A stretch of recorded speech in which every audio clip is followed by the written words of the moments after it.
Amen. Tayo po ba'y na-bless ngayong umaga? Amen. Good morning po sa bawat isa sa atin na nandito ngayon, maging sa ating mga nanonood po online. Have a blessed Sunday to all. So nagpapasalamat tayo sa Panginoon sapagkat ngayon po ay nasa 4 na linggo na po tayo sa buwan ng March. At ang atin pong monthly topic is setting apart God's servants for destiny. Tayo po ay ibinukod ng Panginoon dahil meron po siyang dakilang plano sa bawat isa. Naniniwala po ba kayo doon? At ang destiny po ay ang layunin, ang destiny natin ay ang layunin ng Diyos para sa ating buhay. Nung Sunday, minensahe po ni Pastor Bing ang tungkol po sa you were made for a mission. So ano po ang pinagagawa sa atin doon ng Panginoon? To share the word of God. At ngayon pong Sunday, ang ating title ng mensahe natin ay about faith. So maaaring madalas pong naririnig to lalo na ng mga high school. At ito po ay madalas ko ring marinig noong mga panahon na ako po ay high school pa lang. So sa CAT, no, lalo na dito po yung ating mga kapatid na mga security, maririnig natin yung salitang to na may kasama pang pagmamarcha. Pag sinabing about pace, no, talagang magti-turn around po ito. Iikot ka paharap sa likod at magti-turn around. Ito po ang ibig sabihin ng about pace. Alam niyo po, meron pong tao nung panahon po noon, o lingkod ng Diyos, na ang buhay niya ay isang mamamatay tao, berdugo ng mga Kristiyano. Lahat ho nang makita niyang mga Kristiyano, pinapapatay po niya yan. At andoon ho na siya ho ang pangunahin na mang-uusig ng mga Kristiyano. Pero po, nagkaroon po ng pagbabago sa kanyang buhay. Yung dati pong pagiging berdugo niya ng mga Kristiyano at nangunguna sa pag-uusig nito, nagkaroon po ng pagbabago sa kanyang puso. Nagbago po ang kanyang puso, sa katunayan, mula nang nagbago ito, naging masigasig po siyang tagasunod ni Kristo. Siya na rin po ang naging tagapagpahayag ng salita ng Diyos sa mga hintil. At siya rin po ang ginamit para ang kaligtasan ay maipangaral at maipaabot po, hindi lamang sa mga hintil, kundi po sa lahat ng mga tao sa buong mundo. So ito po ay isang lingkod ng Panginoon. So sino po ba ito, mga kapatid? Sino po ba ito na ginamit para mag-aral o nag-aral sa batas ni Gamaliel? Si Gamaliel po ay isang Pariseyong guro na mahusay ho magturo ng kautusan. Ginagalang po siya ng lahat ng tao nung panahon noon. Sa Acts chapter 5, verse 34. Mababasa po natin yan. So mga kapatid, sino tong nag-aral na to ng batas sa ilalim ni Gamaliel at buong higpit na tinuruan ng kautusan? Ang isang batang nag-umpisa pa lamang ng 13 years old, pero nahubog po siya. Nalaman niya ang salita, ang mga katuruan tungkol sa history ng Jewish nung panahon noon at naging matalino. Sino rin po itong tao na to na nagsabi sa karamihan na batuhin at patayin itong si Stephen? Hayaang batuhin hanggang sa mamatay. Na every time na meron pong babato sa kanya, huhubadin yung damit at ilalagay doon sa paanan niya at sasabihin niya, approve. Sino po ito, mga kapatid? Sino rin po ito na pinersecute ang mga Kristiyano at hinihila ng palabas sa kanilang mga bahay upang dalhin sa sinagoga, upang sila ay parusahan at patayin? Tiyak na maiisip natin, napakasamang tao naman ito. Hindi lamang gusto na hulihin, hindi lamang gusto na kunin ang mga Kristiyano, talagang sinisigurado niya na mapapatay. So, ito po'y iniisa-isa niya yung mga bahay doon sa Jerusalem. At kapag may nakikita siyang Kristiyano, dadalhin niya to sa sinagoga, dadakpin, igagapos, at dadalhin sa punong saserdote. Wala hong pinipili sapagkat babae o lalaki ay kanya pong pinapahuli at pinabibilanggo. Maintindihan mo pa kung lalaki Pero kung pati babae makikita mo na kinakaladkad at dadalhin po doon at pahihirapan, di ba? Napaka-grabe ho nun. At sino po ito na sa kanyang paglalakad sa Damascus, binalak niyang usigin, patayin ang mga Kristiyano, ngunit sa kanyang paglalakad, sa kahuli-hulihan, inalay niya ang kanyang sarili kay Kristo. Sino po ito na sa tingin ninyo posible na isang napakasamang tao, mamamatay tao, inuusig ang mga Kristiyano, kukunin sila sa kanilang mga tahanan at pahihirapan. Pagkatapos, nung siya po ay nandoon na sa road of Damascus, naglalakad, doon ay nakatagpo niya at nakausap niya ang Panginoong Hesus. Sino po ito na tumalikod sa dati niyang buhay at nagkaroon ng complete turnaround because God has a plan for him to proclaim the good news to everyone, particularly to the Gentiles. Sino po ito sa tingin nyo? Isang tao na nabago para kay Kristo. Alam po natin mga kapatid, hindi ho madaling mag-turn around. Lalo na ho kung ito yung mga bagay na nakasanayan na po natin. Di po ba? Katulad ho kami, nasanay ho kami, mga kapatid, na dati ang biyahe ho namin from Quezon City, isang para lang, may bus na po. Nabababa na po dyan sa may Boni. O dati ho, doon pa po sa Star Mall. Pero ngayon ho, napakahirap na po. Wala na hong bus na dumidiretso. Papunta ho dito. Kasi Quezon City to Mandaluyong. Talaga hong nahirapan ho kami mag-adjust. Nahirapan ho kami dahil lagi kami nag-MRT. So maring ganun din yung iba. Nakasanayan na ganun. So nahirapan po na mag-adjust. So alam po natin hindi ho madali po mga kapatid na mag-turn around o magpalit ng mga bagay na kinasanayan. Talagang kung hindi mo lang pagsusumikapan at kung hindi mo lang talaga iisipin parati ang Panginoon. Dahil sa pagmamahal mo sa Panginoon, gagawin mo yung mga bagay na yon. So, ganun po mga kapatid. So, wala tong pinagkaiba sa tao na to mga kapatid, na nag-turn around at sumunod sa Panginoon at siya po ay nabago. Walang iba mga kapatid kundi si Apostol Pablo. Si Apostol Pablo na ang dating pangalan ay Saulo, pero nung nakilala niya ang Panginoon, siya ay naging Pablo. Ito po'y mababasa natin sa Acts 13, verse 9. Nung tinawag siya ng Panginoon, tumugon po siya. Sa buhay po natin, mga kapatid, may mga bagay din po na gusto ng Panginoon ituro sa atin, no? Talikuran na po natin o mag-turn around po tayo. Doon sa mga dati nating mga ginagawang hindi maganda. Yung ating mga masasamang ugali, na minsan po ay hindi naiiwasan, andun ang pagmumura, nandun din po yung ating mga bisyo, na pagkatas natin kumain, hindi natin maiwasang manigarilyo. Pag Biyernes, tapos na ang trabaho, hindi natin maiwasang uminom. Alam niyo po, yun yung mga bagay na gusto ng Panginoon, talikuran natin. Amen?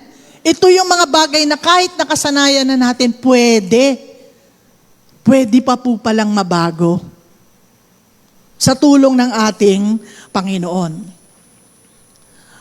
So naniniwala po ba kayo na kayo po ay tinawag ng Panginoon? Kaya po tayo nandito ngayon? Amen po ba? Palakpakan nga natin ang Panginoon sa lahat ng mga tinawag ng Diyos na mga nandito ngayon. Yung ating mga kapatid po from California Garden, welcome po sa inyong lahat. Andito po sila. Palakpakan natin ang Panginoon sa buhay nila. Mahal po kayo ng Panginoon. Tinawag po tayo ng Panginoon. tinawag po kayo ng Panginoon, kaya po kayo andito. At katulad po ng pagkakatawag ng Panginoon kay Saulo na naging Pablo, sobra po siyang masigasig. Sabi ko nga, napakamasigasig po niyang Hudyo sa kanyang paniniwala. Kasi ang paniniwala nun ni Pablo, na kapag nangangaral sila ng Kristo, ito ay isang blasphemy sa harapan ng Diyos. Kaya po nandoon po na nagkaroon siya ng kampanya na i-persecute yung mga Kristiyano.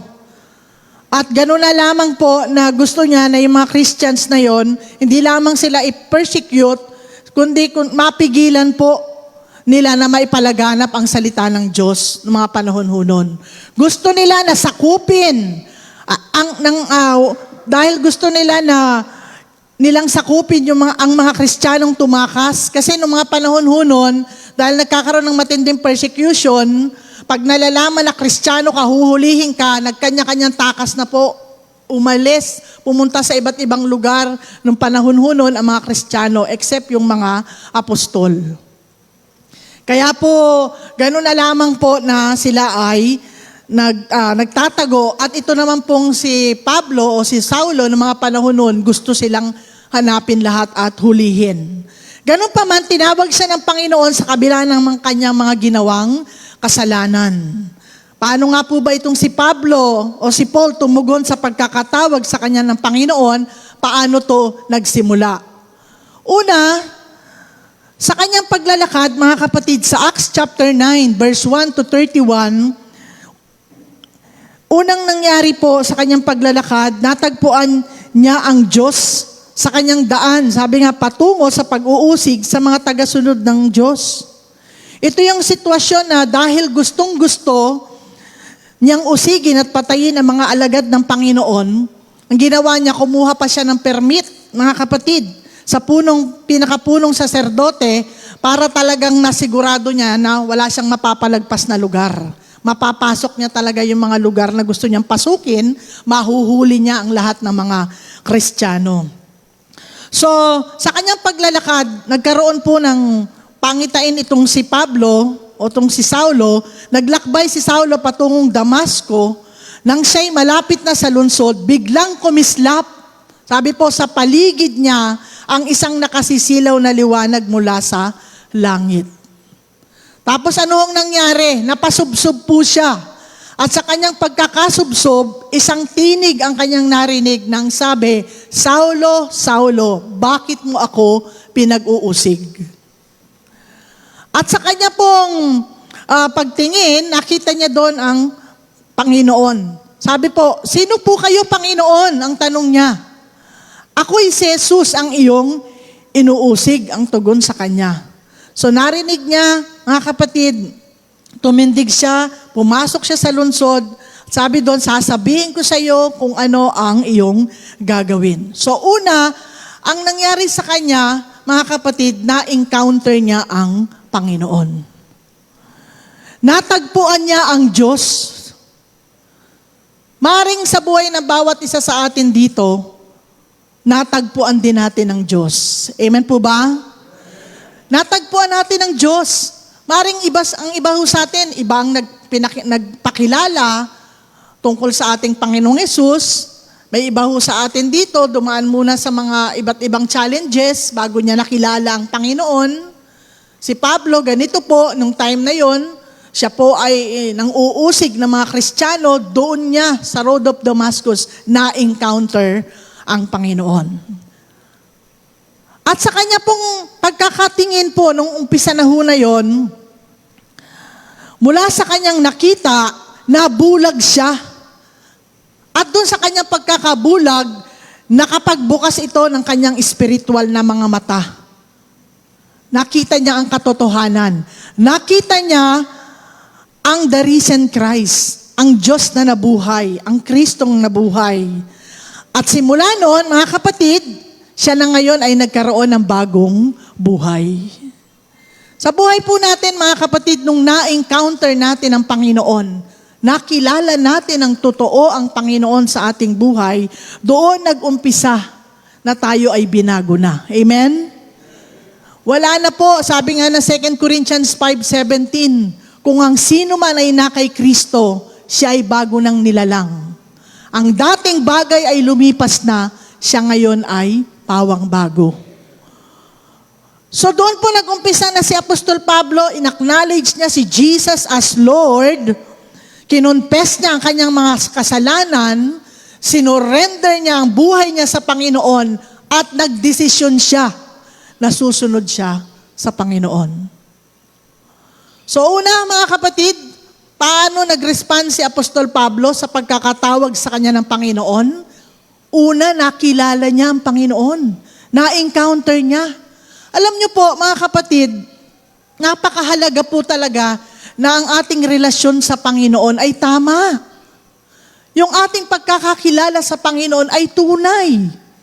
Hindi lamang po ito galing sa nguso, kundi sa puso. Amen? Na kapag pinagsisihan mo talaga ng totoo ang ating mga kasalanan, kinikilala mo na siya na mula ngayong araw na to na tinanggap mo siya, siya na ang Panginoon ng iyong buhay, siya na ang masusunod sa buhay mo, magkakaroon po talaga ng pagbabago. Palakpakan nga po natin ang Panginoon. Siguro po na-amaze ang bawat isa sa atin ng mga nandito. Ako yata yun nabago. Dati ang bibig ko hindi ho nakakapagsalita ng walang pagmumura. Ngayon po, madalang na akong magmura. Siguro sabi ng iba sa atin. No? Dati ang kahinaan ko ay mahilig po ako ng mga gawaing hindi maganda. Ngayon, nababago na. Dati madamot ako. Ngayon, mapagbigay na ako. Dati masama ang ugali ko. Nagkikimkim ako ng sama ng loob. Ngayon, nagpapatawad na ako. Amen? Palakpakan natin ang Panginoon. Yun po ang tunay na bunga kapag tunay na na-encounter natin ang Panginoon sa ating buhay. Mula sa kanyang narinig na katanungan, bakit mo ako pinag-uusig? Hindi lamang ang puso niya, ang spiritual na mga mata niya ang nabuksan, kundi ang kanyang puso. At alam naman natin, once na nabuksan na ang iyong puso sa Panginoon, ang iyong spiritual na mga mata sa Panginoon, yung mga bagay na ginagawa mo, yung mga dati mong bagay na ginagawa na hindi maganda, napapalitan na po yan ng maayos o naitatama na natin, mga kapatid. So sa atin po, ang tunay na pagbabago ay dumarating mula sa ating personal na encounter kay Jesus. At ito ang magdadala sa atin patungo sa bagong buhay dahil sa ating pakikipag-isa kay Kristo nung araw na tinanggap mo ang Panginoon. At hindi lamang yon, sa John chapter 1 verse 12, sinabi ng salita ng Diyos, datapwat lahat ng tumanggap sa Kanya ay binigyan niya at nanampalataya sa Kanya ay binigyan ng karapatang maging anak ng Diyos. Anak ka ng Diyos, amen? Lahat ng mga nakilala ang Panginoon ng tunay, na-encounter ang Panginoon ng tunay, anak ka na ng Diyos. At pag anak ka na ng Diyos, nakalista na ang pangalan mo sa aklat ng buhay. At isa ka na sa tagapagmana kung ano ang meron doon sa langit, mga kapatid. Kung ano meron ng iyong ama, meron ka rin. May buhay na walang hanggan. Yun po ang napakagandang regalo ng Panginoon. Pangalawa, he experienced God. Naranasan niya ang Panginoon.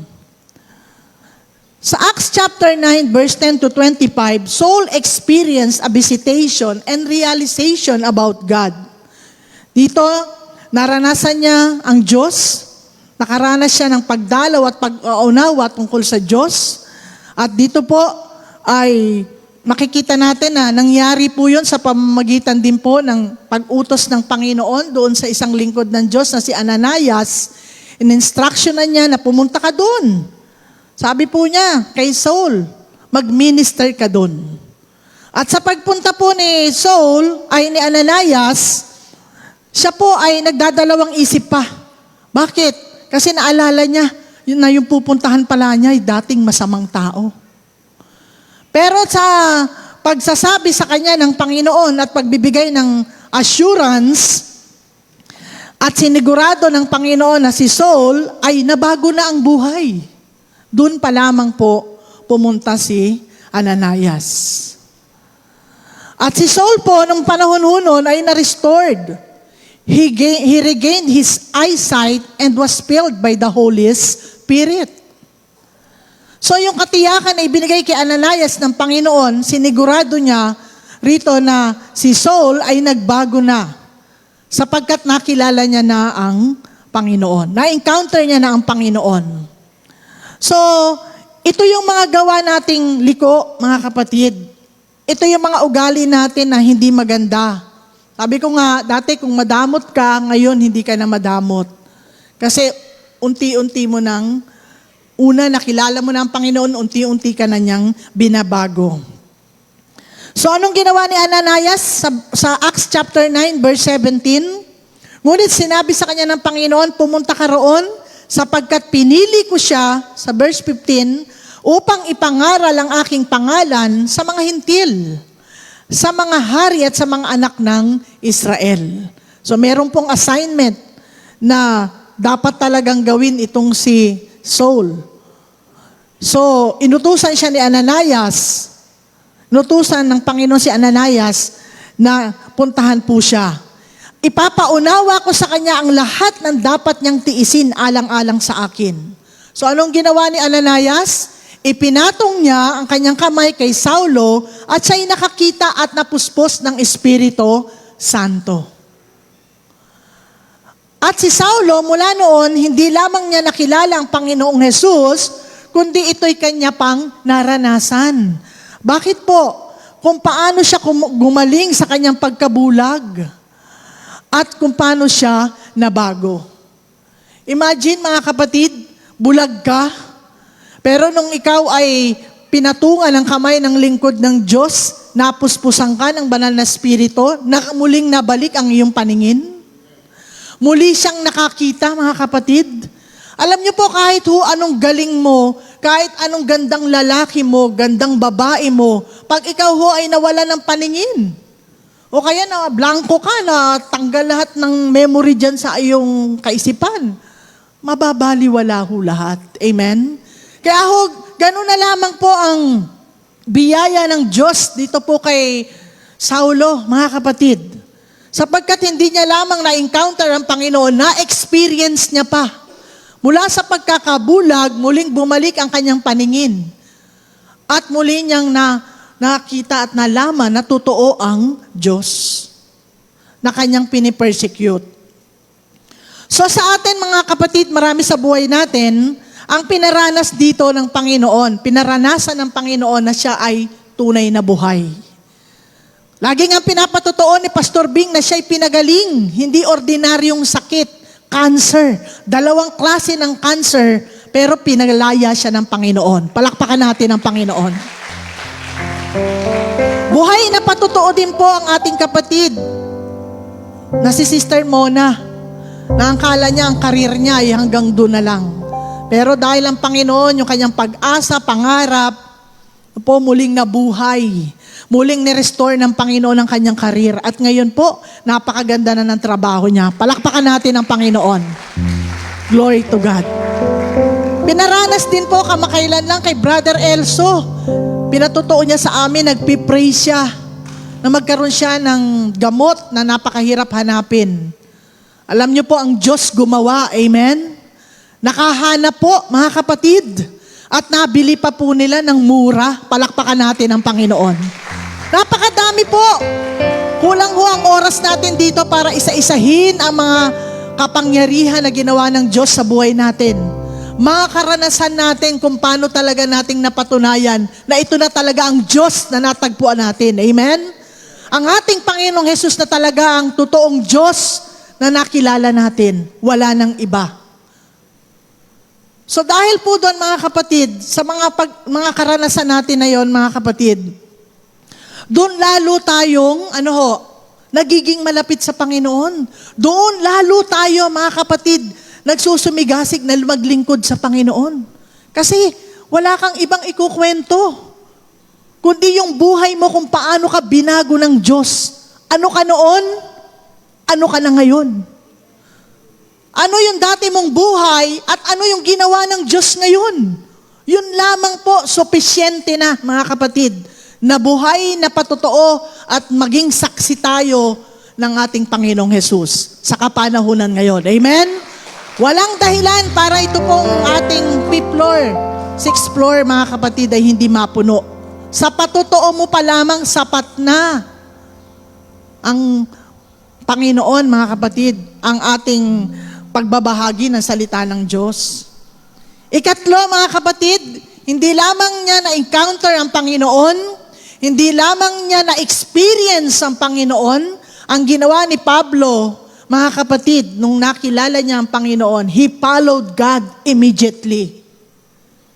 Sumunod ka agad siya sa Panginoon. Hindi ho niya kinailangan magpabukas-bukas pa, magpaantay-antay pa. Pag nakatapos na mga anak ko sa pag-aaral, saka pa lang ako susunod sa iyo, Lord. Pag naging stable na yung finances ko, saka pa lang po ako, Lord, susunod. Wala hong ganun kay Apostol Pablo. Immediately, sumunod siya sa Panginoon. Sumunod siya agad sa pinagagawa sa kanya ng Panginoon sa pamamagitan ng banal na Espiritu na siyang pumuspos sa kanya. So, hindi lamang po nakilala niya ang Panginoong Hesus sa buhay niya, hindi lamang niya naranasan ang kapangyarihan ng Panginoon sa buhay niya, at sa kanyang pagsunod, kasama ng pagpupuspos ng banal na Espiritu, na ikatatlong persona ng ating Panginoong Hesus, na siyang nagtuturo kung ano ang sasabihin at nagtuturo kung ano ang ating gagawin. Amen po ba? Yan po ang nagpuspos kay Pablo, mga kapatid. Puspos ng banal na Espiritu, kaya immediately, mga kapatid, nakapagbigay ito ng diin para masabi na talagang yung Diyos na nakilala niya at na-encounter niya totoo. Talagang yung mga pinag-aralan niya, na mga theology niya, totoo na ito yung totoong Diyos. Wala nang iba. So anong ginawa niya? Sa Acts chapter 9, verse 23 to 25, Saul escaped from Damascus upon hearing of a plot against him, and Saul left for Jerusalem. Nung narinig niya, mga kapatid, dahil sumusunod na siya sa Panginoon, ayan na yung mga persecution sa kanya. Ayan na rin po yung mga pagbabanta sa kanya na siya'y papatayin. Di siya natinag, pero nagkaroon siya ng wisdom. Umalis siya po doon sa Jerusalem, iniwan niya ang Jerusalem, pumunta po siya sa ibang lugar at doon po siya naglingkod sa Panginoon. So, anong ginawa ni Apostol Pablo? Kaagad niyang ipinangaral si Kristo. Sa lahat ng mga sinagoga, siya ay wastong sinanay sa batas at nakita niya at narinig niya at naranasan niya ang Diyos. So, nung siya po ay nakatakas mula sa Damascus, at nang marinig niya yung plano sa kanya na papatayin siya, umalis kaagad siya doon sa Jerusalem. At pagdating niya sa Jerusalem, sinikap niyang mapabilang sa mga alagad doon. 15 days, mga kapatid, si Apostol Pablo na nandoon kasama ang mga apostol. Sinisikap niya na maging maganda ang kanyang pakikitungo sa kapwa niya mga manggagawa. Ano pa po? Sabi po, buong husay niya na ipinangangaral ang salita ng Diyos. At buong husay niyang pinapatotoo kung papaano si Jesus na siyang Kristo. At buong tapang niyang pinangangaral ang pangalan ng Panginoon. Kaya ano ang nangyari? Sa iglesia sa Judea, sa Galilea at sa Samaria, ay naging mapayapa.